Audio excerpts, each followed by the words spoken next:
हो, आज मग YouTubeचं माझं पहिलं पेमेंट आलेलं आहे. बोलतात ना, कष्टाचं फळ उशिरा का होईना भेटतं म्हणजे भेटतं. आणि मी पहिल्यांदा सासूबाईला फोन करून सांगितलं. सासूबाईने पण खूप आशीर्वाद दिला आणि असेच व्हिडिओ करत जा म्हणून सांगितलं. कारण का वाडीतल्या बायका खूप स्तुती करतात म्हणून. आणि माझी इच्छा होती, की माझ्या दक्षिच्या इटुकल्या-पिटुकल्या हातानेच पहिल्यांदा पगार घ्यायचा. कारण तो माझ्यासाठी खूप महत्त्वाचा आहे. माझं कुटुंब माझ्यासाठी खूप महत्त्वाचं आहे. कारभारी पण इमोशनल झालेले. जर त्या दक्षिणे माझं टी-शर्ट पकडलंय ना, एवढा छोटासा सपोर्ट आहे.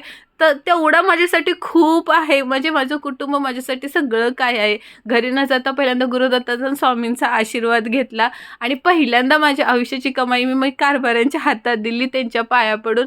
एक आपली इच्छा असते की स्वतःच्या पायावर उभं राहायचं. पण लग्न झाल्यानंतर जॉब करायची परमिशन नव्हती म्हणून सहज चॅनल चालू केलं आणि थोड्या वेळात तुम्ही लोकांनी मला एवढं प्रेम दिलं ना, खरंच मंडळीनं, सखीनं अगदी मनापासून खूप धन्यवाद सगळ्या गोष्टींसाठी. पहिल्यांदा देवबाप्पाच्या चरणी माझं